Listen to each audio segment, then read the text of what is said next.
Et là, Pays de Galles. On ment pas dans le Pays de Galles. Donc là, en fait, on vient de prendre donc, la navette. On est arrivé en bas. On vient de prendre la navette. Enfin, la navette. Waouh, le 4x4 de l'époque, c'est incroyable. Il n'y a pas d'embrayage, donc quand ça démarre, c'est launch control. Tu vois, c'est 1-0, il n'y a pas ce genre de problème. Et donc là, on va en haut de cette fameuse Red Bull Hardline. J'ai hâte de voir à quoi ça va ressembler. Aujourd'hui, ça devrait pas rouler parce que la météo, voilà, je veux pas de dessin, elle est assez compliquée. Il pleut, mais ça, c'est pas le gros souci. Il y a surtout énormément de vent. Et on va finir en haut parce que sinon, je vois que tu vas pas réussir à me garder dans le cadre avec ton truc là. J'ai le mal de mer, frère.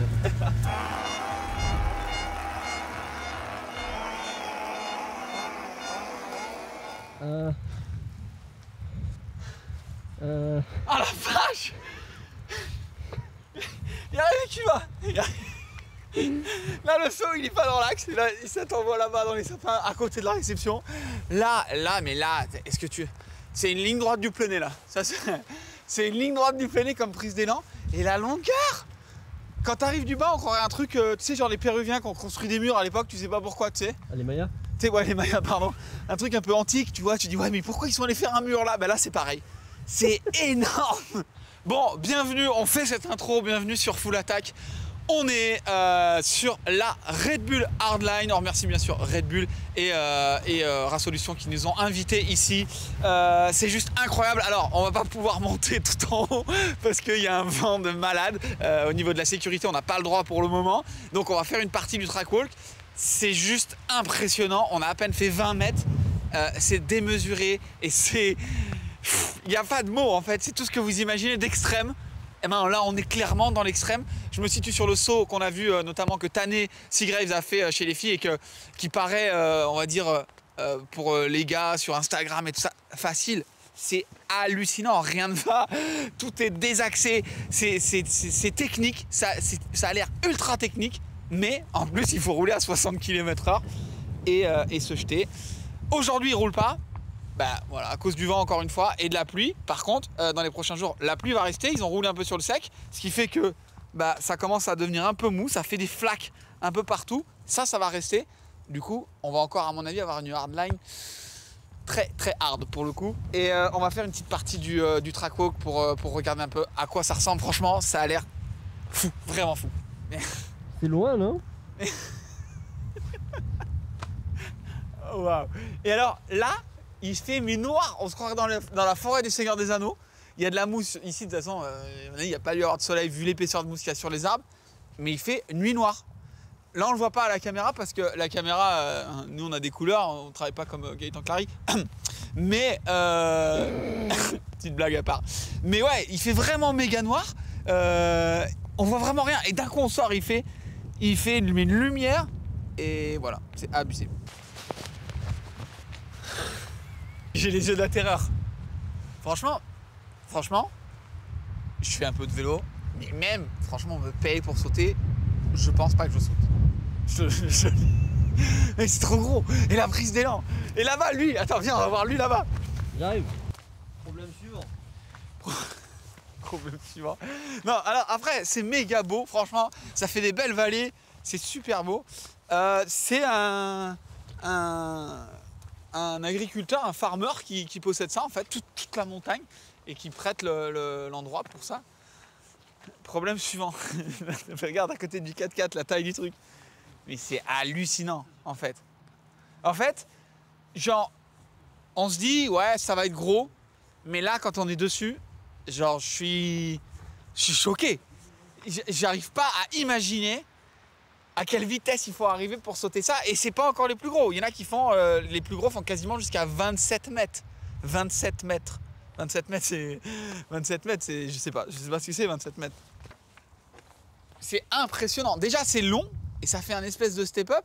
Et surtout, en fait, ce qui se passe, c'est que... Tout à l'heure, j'en parlais un petit peu avec les riders, c'est que ça va tellement vite et que c'est tellement des compressions énormes que typiquement dans un saut comme ça, là, qui est un step-up, si on se laisse sauter comme nous, on sauterait sur un bike park, ça va nous envoyer en avant. Parce qu'on a tellement de vitesse que, en fait, ça vient nous écraser. Ils le disent, quand il faut rentrer dans les sauts, il faut être solide, être dur sur les jambes, c'est-à-dire repousser le vélo pour pouvoir se faire porter et essayer d'aller chercher la longueur. Là, il suffit pas juste de s'asseoir sur le vélo, prendre de la vitesse, c'est ultra technique comme saut. Hein. Là, on est sur un saut qui est vraiment très technique, parce que si vous n'êtes pas actif, ben, c'est la fin. Viens, on va voir la réception. J'ai l'impression de faire un rooftop. À chaque fois que tu montes, t'as l'impression de monter sur le toit d'un bâtiment. Mais c'est incroyable qu'il saute de là à là en fait. Voilà, on est sur la réception du step-up. Là, on comprend clairement, autant tout à l'heure on était à l'abri, là on comprend clairement pourquoi ça roule pas. Il y a clairement beaucoup trop de vent. Et encore hier, il roulait quand même avec du vent. Je comprends pourquoi ils disaient tous, ouais, quand on arrive à pied, ça fait peur quand même. Et on perd pas trop de temps à regarder. Franchement, là, ça fait 5-10 minutes qu'on est là. Plus je suis là, moi j'aurais envie de sauter ça. Genre, il n'y a rien qui va. C'est là-bas, c'est raide. Et moi, ce que je trouve méga technique, c'est jamais rien est trop dans l'axe. La réception, elle est quand même vachement dans notre axe, tu vois, comme ça. Si je regarde un peu le kick et que je me mets en face du kick, le kick, il est genre vachement dans cet axe-là. Donc, ça veut dire quand même que, et à mon avis, il y en a qui ont dû se faire avoir parce que tu vois, le talus là, il est légèrement descendu. Je pense qu'il y en a qui se sont fait avoir, qui sont venus poser ici. En fait, c'est des énormes sauts à haute vitesse, mais quand même techniques. C'est pas comme par exemple si on prend la différence peut-être avec un Fast Series qui est lui des grands sauts. Alors c'est bien entendu ultra technique aussi parce que ça va très vite et ils font d'énormes sauts. Mais là, ce qu'il y a, c'est qu'on ajoute le côté downhill et le côté vraiment méga technique. Et d'ailleurs, en parlant de méga technique, on va passer sur le saut qui trouve le plus difficile à réaliser. C'est un espèce de step down en aveugle où on peut absolument pas régler la vitesse. J'ai envie d'aller le voir. T'as vu comme ça fait peur? Viens, on rentre. Ouais, on va rentrer avec Rui. Alors ils ont invité pas mal d'influenceurs. Ils ont fait ça assez bien, toute une communauté autour qui vient voir. Et Rui, il est rentré parce qu'il a un peu perdu ses bagages. Enfin, je sais pas où il est d'ailleurs. Mais là, t'arrives ici, donc t'as aucune idée de la vitesse, t'as pas vraiment de repère. Tu viens de poser de ce step-up monumental. Là, juste avant, je te laisse faire un petit plan là-dessus. Ça, c'est au cas où t'étais trop à l'aise pour te faire glisser et guidonner un peu de l'avant pour le plaisir, tu vois. Et là, t'arrives au saut le plus technique. Waouh, mec. Là, saut en aveugle, en descente, exposé au vent, mais comme pas possible. Et là, ça pose à plat. Et la vraie grosse difficulté de celui-là, c'est déjà qu'il faut l'envoyer. Et derrière, il y a un freinage qui est sur les pierres, où justement on se fait un petit peu, les suspensions en fait elles vont se compresser en bas et le vélo il va être vraiment en talonnage. Il y a vraiment des photos où les roues, les pédales pardon, et le cadre touchent le sol et là les suspensions se détendent et ils arrivent dans ce freinage, on va le voir un peu plus là, qui est méga technique. C'est un des sauts les plus compliqués. Ce qu'il disait c'est que là en fait ils le faisaient par étapes, ça veut dire qu'ils ne vont pas chacun leur tour un par un, ils descendent un peu en groupe. Et puis en plus, ils sont sur, on va dire qu'ils sont chacun tous autour du saut, pardon. Et puis ils se regardent, ils disent est-ce qu'on veut y aller? Ok, il y en a un qui essaye, allez vas-y moi j'essaye, toi t'essayes. Ils essayent un par un, une fois que tout le monde a à peu près validé, hop, ils passent directement au saut d'après. Et notamment les 27 mètres qu'on voit tous là-bas, là, qui ont l'air juste énormes. On va aller voir quand même ce freinage. C'est impressionnant. Franchement, je n'arrive pas à me remettre. Je sais même pas où on va descendre en fait. Franchement, c'est sauter une falaise. Clairement, c'est sauter une petite falaise. Je sais pas, je saurais pas vous dire les hauteurs. Vous voyez bien, moi je fais 1m80. Je pense qu'on est, je sais pas en hauteur là, mais il y a peut-être 8 mètres d'eau, 6-8 mètres d'eau. En aveugle qui fait 1 mètre de large, il faut poser. Et il faut être très précis là, si tu poses bien là, ça va. Mais si tu poses un peu plus loin, tu es déjà un peu sur le plat. Et il faut pas traîner. Derrière, il y a un truc pour t'envoyer sur la lune là. C'est impressionnant, c'est vraiment impressionnant. Là, la glaise, regarde la glaise. Mec, là, on parle de la glaise, c'est pour vous dire, on a une autorisation spéciale là, de Red Bull de faire un peu le track walk. On est avec Dominique qui est une athlète chilienne en ski pro. Et on a une autorisation de le faire parce que normalement, on ne fait pas le track walk à pied ici parce que c'est trop dangereux. Même les bords sont extrêmes. En fait, on évolue un peu entre les falaises, entre les cailloux, et il y a une ligne et il faut pas en sortir. Quand les mecs me disaient ouais franchement ça va mieux sur le vélo qu'à pied, ça va pas mieux, mais ça doit se descendre peut-être plus facilement. Enfin non ça descend pas. Non, oublie ce que j'ai dit, ça doit pas se descendre facilement en vélo. Non mais là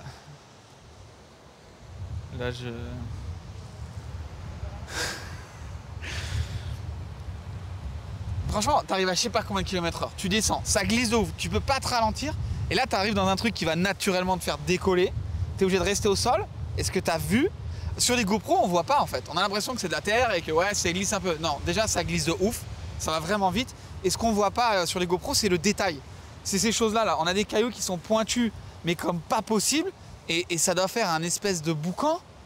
Et il faut quand même aller freiner là-bas dans un virage qui a l'air de faire 1 mètre de haut, alors que tu viens de sauter un truc de 10 mètres à 50 km/h. Franchement, quand vous regarderez le live, pensez à moi là, sur cette partie mouillée. Je sais concrètement pas comment ils font pour ralentir. Honnêtement, je sais pas. Je me pose la question de comment ils font pour réussir à tourner en balle, si c'est mouillé. C'est pour ça que nous on fait du média et pas du vélo. Ouais, c'est pour ça que nous on fait de la caméra et pas du vélo. Parce que moi j'aurais jamais réussi à tourner, j'aurais jamais même pas réussi à sauter. C'est vraiment impressionnant. Après il y a quand même un petit matelas là-bas, au cas où tu sors, bon voilà. C'est pas la hard line, c'est la trap line. C'est-à-dire si je traduis, c'est la piège line. Et en fait, ce qui s'est passé, c'est que là il devait y avoir un mur à moutons à l'époque. Il y a encore beaucoup de murs pour les moutons, c'est vachement stylé. Là, ce qu'ils ont fait, c'est qu'ils ont pris les cailloux là pour boucher un peu le trou entre l'espèce de wall ride naturel, sauf que c'est tranchant, c'est roulant, et surtout, moi, ce que je trouve, c'est que ça a l'air d'être irrégulier, en fait. C'est-à-dire qu'il n'y a pas beaucoup de passages, la piste n'est pas beaucoup roulée, et chaque passage, peut-être que ce caillou-là, là, il sera peut-être 1 mètre plus loin au prochain passage. Regarde, là, moi, j'arrive ici. Alors, j'imagine que la ligne, c'est d'aller taper sur celui-là pour aller un peu là-bas. Mais, regarde. Tout ça, là. Tout ça, là, regarde. Regarde. Ça, là. Là. C'est Nadio Wild maintenant. Ouais. En fait, c'est très technique. Et on en parlait tout à l'heure avec un peu avec les pilotes déjà hier. Certains pilotes trouvent qu'effectivement les sauts sont difficiles. Voilà, c'est des gros sauts. Mais beaucoup me disent, en soi, c'est pas le saut le plus compliqué, c'est ce qu'il y a entre. C'est la capacité à réussir à se mettre dans la bonne ligne, de réussir à avoir quand même des qualités de très bons descendeurs pour être capable de ne pas se faire perturber ici et aller pouvoir garder la vitesse, parce que là, derrière, on va arriver au saut de 30 mètres. Si là, tu es déjà à l'arrêt à faire comme ça et que tu arrives avec 0 vitesse là-bas, jamais tu sautes. Donc, il faut un mix entre être un bon freerider, quelqu'un qui est capable de sauter un peu des trucs un peu, voilà, pas très réguliers, un très bon descendeur et un bon underter qui est capable de faire des sauts. En fait, la hardline, c'est un peu un mix de tout ce qui existe et il faut juste être bon et laisser, à mon avis, quand même un peu l'hésitation, genre vers là-haut, au départ, tu vois. Vraiment, je pense. Et franchement, tous ces trucs entre les sauts, entre vraiment les gros sauts, ce qu'on retient souvent de la hardline, c'est ces grands sauts là. Mais c'est toute cette portion-là, moi, que je trouve au moins tout aussi impressionnant. C'est technique, il y a des cailloux, en plus là, c'est trempé. Là-bas, c'est serré entre les deux, ils ont essayé de casser un peu à la masse, tu vois, pour que ça passe. T'as l'impression que tu fais un chemin piéton entre les deux, mais à 50 km/h, et puis d'un coup, t'as une autoroute, et là, il faut que tu te jettes sur 20 mètres de long. Il n'y a pas de repos, en fait. Il n'y a pas de moment où tu es là, tu dis, ok, je me prépare pour le saut. Là, franchement, tu n'as même pas le temps de penser au saut d'après. Tu es déjà focus à pas mourir sur les marches, quoi. La ligne, à mon avis, c'est raser cette racine qui est là, qui est bien trempée, voilà, qui n'a plus d'écorce, suivre mon pied, là, sauter un petit peu ici. Tu vois, ils ont cassé le caillou pour que la roue avant, elle passe là et elle vienne là. Parce que si tu viens dans le chemin là, à mon avis, même si ça a été cassé un peu à la masse, là, on le voit, ta pédale, elle accroche. Donc ça veut dire que dans tout ce chemin un peu compliqué, il faut que tu aies des lignes qui se jouent à 10-15 cm. Comme en World Cup, quoi. Comme en Coupe du Monde, effectivement. Comme en Coupe du Monde, et sur le mouillé. Et tu viens aussi de te mettre une pression à faire des sauts incroyables. C'est très particulier, en fait, comme piste. Je comprends pourquoi, maintenant, on a des univers différents, on a des gens qui ont fait la Rampage, qui disent, oui, à chaque fois qu'on vient là, c'est quand même particulier, on oublie comment c'était.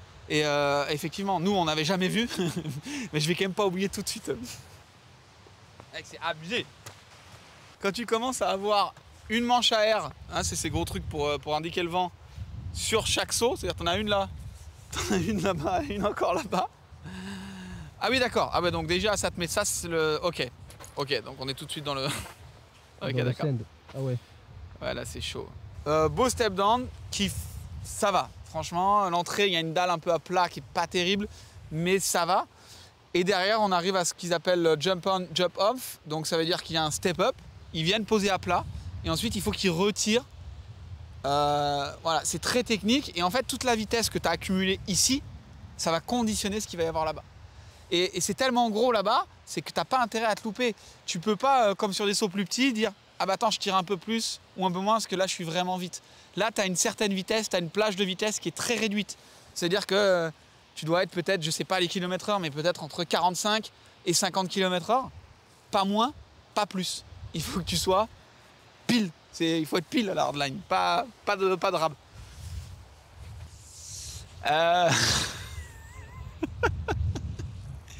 Franchement, de là-bas, je me suis dit, quand j'étais en train d'expliquer le truc, on les voit du dessus là. Je me dis, ça va. Ça a l'air gros, mais ça a l'air facile, c'est en ligne droite. Pas du tout. Pas du tout. Déjà, c'est méga long. En plus, ça devient genre vraiment mou. Là, ça devient bien mou avec la pluie, on le voit bien. Hein. Bon, là, moins, mais. Donc, ça va faire varier leur vitesse demain ou après-demain. Et le gros souci, c'est que c'est long. Et t'as pas intérêt de poser non plus.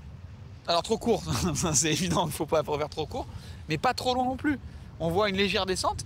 Si tu te poses un peu tard, on a vu Thibaut Lally qui l'a fait hier, il s'est posé quasiment dans la montée, donc déjà dans le jump-off, et il a eu même pas une demi-seconde pour avoir le réflexe de dire là, faut que je refasse une impulsion, parce que si je refais pas d'impulsion, je vais être court sur le step-down de derrière. Et derrière, il y a encore plus... Enfin, c'est... Je comprends maintenant pourquoi ils font un saut par un saut et qu'ils font pas en fait de... Ils font très peu de full run parce que un full run, enfin un run entier pour être en français, c'est... Il faut être absolument parfait partout.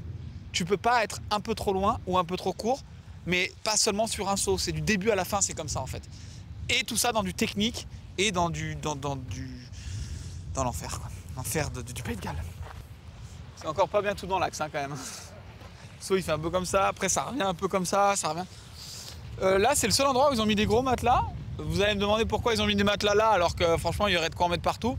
C'est tout simplement que là c'est très très technique, hein, je le redis tout à l'heure, mais si on pose un peu tard ici et qu'on n'a pas le temps de refaire une impulsion, on va finir droit là-bas en fait. C'est pour ça qu'ils ont mis des matelas. Et après c'est... On va sur la lune après.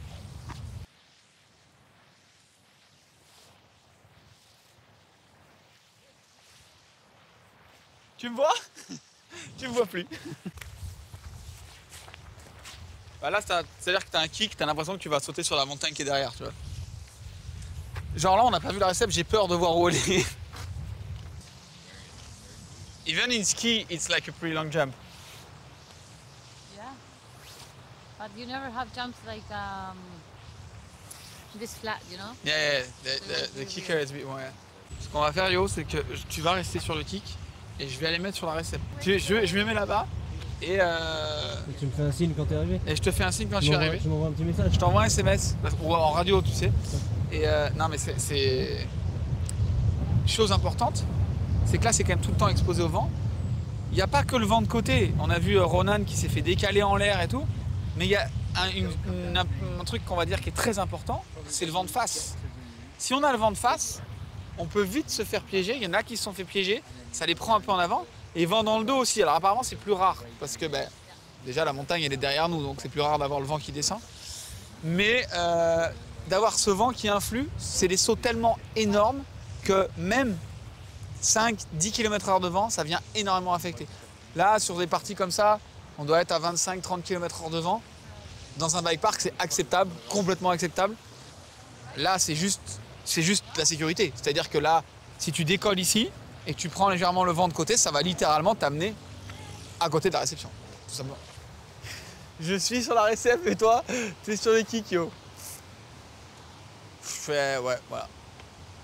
Je reviens sur ce que je disais tout à l'heure. Ici, c'est impressionnant parce que ça fait des grands sauts et franchement, il faut y aller full gaz, il ne faut pas avoir peur.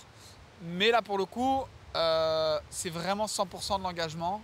On est sur une partie qui fait presque 6-7 mètres de large. Les sauts, les kicks sont larges, ils ne sont pas trop kickés, ils sont assez plats pour le coup. Donc c'est vraiment tout sur la vitesse. Remettre un petit coup de pédale à mon avis, on l'a vu sur les vidéos, ils sont un peu obligés. Mais voilà, c'est peut-être moins technique, on va dire moins dangereux au niveau de la technique. Chose qui est assez marrante. Moi je me posais la question personnellement. Vous vous souvenez de ce saut à l'époque où on sautait de côté et on sautait au-dessus du muret? Et bien le muret il est là. Vous voyez, le muret il est juste là. Et le saut où on sautait de côté, il est juste à droite. Et là où on était, il y avait une forêt. C'était ce fameux saut de la première année de la hardline où on arrivait et il fallait sauter un peu de travers. Il y en a un qui avait sauté dans un arbre, qui avait attrapé un arbre. Et voilà, je me posais la question d'où c'était. Et ben voilà, c'est cette partie qui est là maintenant. Bah voilà. On a concrètement de voir des choses difficiles, des pierreries un peu difficiles d'habitude.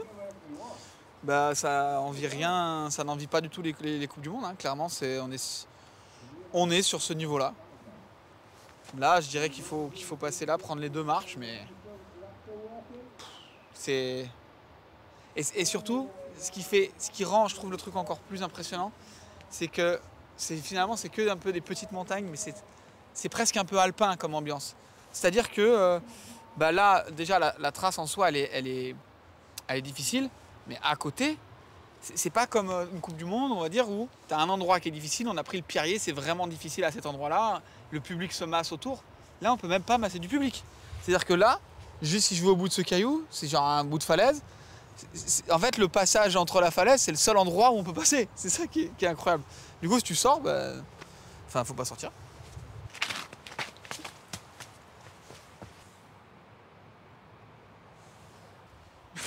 Là, je pensais que ça passait là.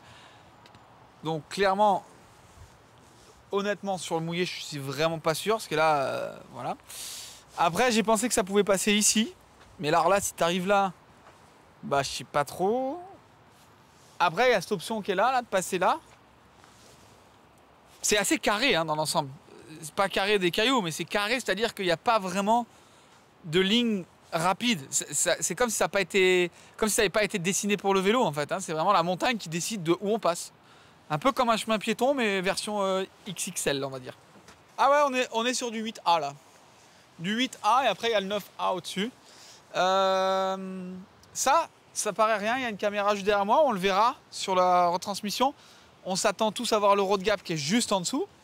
Mais des trucs comme ça, là on arrive sur une pierre en pointe. Donc si la roue avant là, elle vient là, on glisse et on va se faire emmener là, donc là c'est mort. Et si on glisse ici, ben, ça va nous emmener là. Et en fait c'est que des entrées comme ça.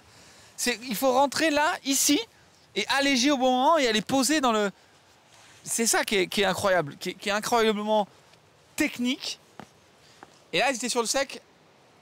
Bon, c'est pas la première fois qu'ils vont rouler sur le mouillé, ils l'ont déjà fait les années précédentes.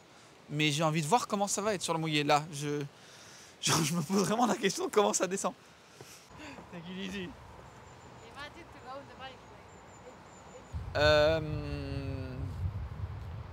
Voilà. Mais à pied, j'ai eu du mal à descendre. C'est raide parce qu'il faut que ça les accélère. Apparemment, l'idée, c'est de pas toucher au frein, pardon, une fois qu'on est sur le bois. Et après, s'envoler. Ça paraît pas très loin. Même si quand même on saute quand même un chemin entier plus un paquet, mais c'est surtout méga haut en fait. Et ce que disaient un peu les pilotes, c'est que quand tu arrives là, c'est très difficile de juger ta vitesse. Et de toute façon, tu peux rien faire. Tu vas pas remettre un coup de pédale. Et tu découvres un petit peu au dernier moment. C'est-à-dire que quand on est à peu près ici, on voit un peu l'arrivée, on voit où ça va poser. 3 mètres avant, tu sais pas du tout. Donc tu sais pas si t'es court, si t'es long. Et ce qu'il disait, ça faisait un peu comme la sensation d'une montagne russe où en fait quand tu descends, il y a tout descend d'un coup et t'as le cœur qui monte comme ça. Ouais, ça me donne j'ai chaud rien que. Ils m'ont dit vas-y, va faire le track walk, passe pas quand même trop de temps devant sur le road gap. Ben, ils ont bien raison, faut vraiment pas passer trop de temps là. Je suis sur une route. Voilà, normalement un road gap, ça fait près cette hauteur là. Ça démarre des fougères. Et ça saute là. Ça, c'est un road gap. Là, c'est pas un road gap. Regarde la taille que ça fait. C'est là-haut. Donc, tout à l'heure, j'ai dit oui, il n'y a pas de problème de longueur. Si, il y a clairement un problème de longueur. Il y a un problème de longueur, il y a un problème de hauteur. C'est pas un road gap, c'est plus qu'un road gap. C'est un autoroute. C'est un autoroute gap, gros. T'as vu la taille du truc? Ouais, là, faut pas se mettre court, hein. Ça, c'est une chose qui est certaine. Ils en ont tous peur. Parce qu'en fait, tu sautes de tellement haut que... Et la récep est bien faite. Franchement, elle est assez raide. Ouais, elle est un peu des trous de freinage quand même. Un beau virage derrière. C'est bien fait, mais c'est juste, faut s'engager, quoi. Une fois que tu es là, déjà, il s'est passé des trucs dans ta tête. Hein. Et ça fait partie des sauts qui font un peu peur aux riders. Nous, c'est sûr qu'on a peur. Mais même eux, après, ils le disent, une fois que tu as la vitesse, une fois que tu es réglé, que tu sais exactement où tu lâches tes freins, c'est vraiment très très bien fait. On ne prend pas de risque. Mais le premier coup, il faut qu'il y en ait un qui jette en premier, quoi, pour être sûr que c'est toujours bon la vitesse. On vient de finir cette reco à pied impressionnante de cette hardline. C'est vraiment hardline, c'est le mot, clairement, et c'est le minimum. Alors on n'a pas vu la partie haute parce que les conditions météo, même si ça s'améliore un peu, on n'a pas pu voir la partie haute. Et la partie basse, ils étaient en train de faire des tests, donc c'est pareil, on les a laissés tranquilles. On va essayer de voir maintenant les athlètes rouler demain, après-demain, ça va dépendre avec la météo. En tout cas, merci d'avoir suivi cette hardline. Je suis encore un peu sous entre l'émotion, l'adrénaline, tellement c'était quand même, c'est impressionnant. Vraiment, j'ai trouvé ça impressionnant. J'ai hâte de voir des vélos rouler dessus.